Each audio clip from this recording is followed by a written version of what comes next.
Robert Lee Bennett Jr. was a smart guy from a wealthy family. He was also a closeted, violent sadist who liked to inflict pain on unwitting strangers. Thanks for joining me for The Handcuff Man. Robert Lee Bennett Jr. was born in 1947 in Pennsylvania. He was adopted at nearly 2 years old. Bennett seems to have grown up in a loving and warm, supportive family, but he was hiding a secret. He was deeply closeted. When he graduated from high school, instead of the customary wealthy family new car, his parents gave him a house at Lake Wassaking in Pennsylvania. This outsized gift would later be replicated in the lengths to which his parents would go to keep their son out of trouble. Bennett was a gifted student, garnering a degree from the University of Denver in 1969, and then a master's degree in political science from the University of Virginia. The first worm in the apple appeared in 1971. While studying at the University of Denver, Bennett was arrested and charged with indecent exposure for participating in a homosexual act. For a closeted person, this arrest must have been deeply humiliating, but the record of the arrest was soon expunged.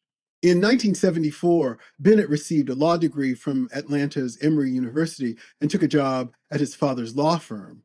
But the demons he was struggling with continued to haunt him and grow more demanding. In a pattern that would become his trademark, one night Bennett was cruising an area known for male sex workers when he spotted a man who was an undercover police officer. According to that officer, Bennett grabbed him and tried to pull him into his car. The officer was only able to free himself with the help of another officer. Before the case could go to trial, Bennett took a plea to simple battery. He was fined only $75. In 1976, Bennett met a young man from New York who was visiting Pennsylvania. The details of this encounter are murky for reasons that will become clearer to you in a minute. Bennett gave the young man a drink and paid him for sex. When Bennett offered to take the young man to his lake house, the young man became spooked and hopped into Bennett's car and drove off, crashing the car in the process. If this encounter was like the ones to come, the drink was probably laced with drugs. According to the initial police report, the victim refused to cooperate. It would later emerge that the police had discouraged the alleged victim from pushing the investigation. Officers later stated the reason for discouraging the victim was because Robert Bennett Sr. held a seat on the Civil Service Board, which reviewed police promotions. Another investigator confirmed this by saying that Bennett Sr. was golden. After this event, the Towanda Township in Pennsylvania persuaded Bennett Sr. that it might be best if his son left town. Bennett moved to Atlanta, Georgia, where he married in 1978. The marriage lasted 3.5 years and was unconsummated. Bennett had told his wife that he was impotent. In court filings, among the reasons she gave for wanting a divorce, Mrs. Bennett stated that she was deeply uncomfortable with her husband's violent homosexual acts. In addition to her statements, her lawyers found several other men who had accused Bennett of being the handcuff man. The handcuff man had gained a reputation for roaming gay sex worker areas and gay bars, telling men that he was conducting a study about drinking, asking them to drink as much as they could, and he'd compensate them with $50 to $100, plying men with drug-laced drinks, handcuffing them, beating them, and sexually assaulting them. But nothing was done by law enforcement. Bennett contested the divorce, but it was granted. Mrs. Bennett's reasons for divorce were confirmed when in 1982, just days before the divorce became final, 24-year-old James Lee Johnson was found dead in South DeKalb County. He had been robbed and shot to death. Witnesses said he was last seen leaning into Robert Lee Bennett Jr.'s car. Bennett was arrested and charged in Johnson's murder. In November of that year, the charges were dropped due to a lack of evidence. According to the wife's lawyer, state archives contained more than 400 pages of documents, providing solid links between Bennett and the sadistic acts of the handcuff man, and yet nothing was done to stop him. Bennett's reputation was so well known that in 1983, an off-duty officer working at the door of a gay club questioned, photographed, and noted him, then banned Bennett from the bar. By 1984, it seems that the police had finally made a connection between Robert Bennett Jr. and the handcuff man, as they had him and his Cadillac on their radar. But in 1985, a man who called himself Chico was picked up by Bennett and given the same drug drink story. When he decided he wanted out of the car, Bennett refused to let him out. Chico realized that the door handle was missing and covered in duct tape. Panicking, he jumped out of the car window, sustaining multiple bruises, but he was safe. Bennett's next victim wouldn't be so lucky.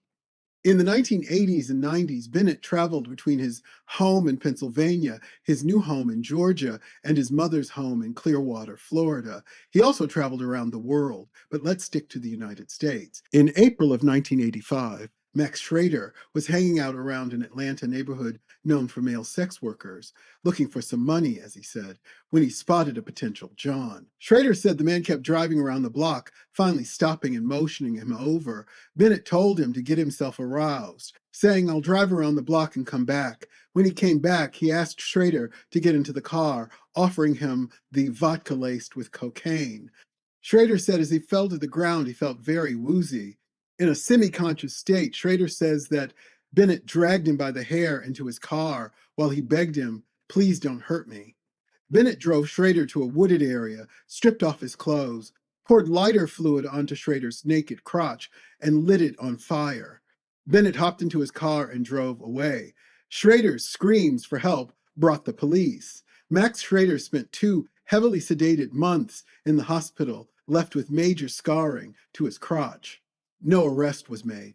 In February of 1991, 35-year-old Gary Clapp, an unemployed carpenter, engaged to be married and the father of a 3-year-old daughter, left his home in Massachusetts for Florida to search for work.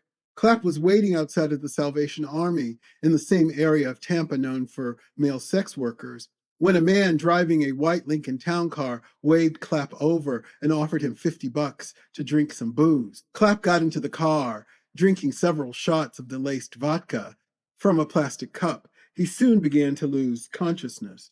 Later that evening, a police officer driving on Tampa's Courtney Campbell Causeway spotted what looked like an out-of-control bonfire in a nearby field. Stopping to investigate, he discovered the burning body of Gary Clapp.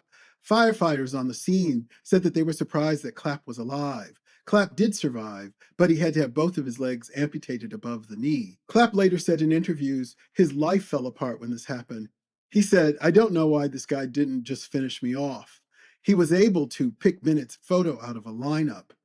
In May of 1991, 21-year-old Michael Jordan Jr. was walking down an Atlanta street when he saw a man in a white Lincoln Town Car motioning to him. He noticed the driver's Pinellas County, Florida tags. The driver offered to pay Jordan $50 to drink in his car. Soon after getting into the car and pocketing $20, Bennett handed him a drink of the cocaine-laced vodka. When Jordan came to, he was in a hospital with burns covering his genitals, buttocks, and legs. Bennett had dropped Jordan off naked behind an Atlanta hotel.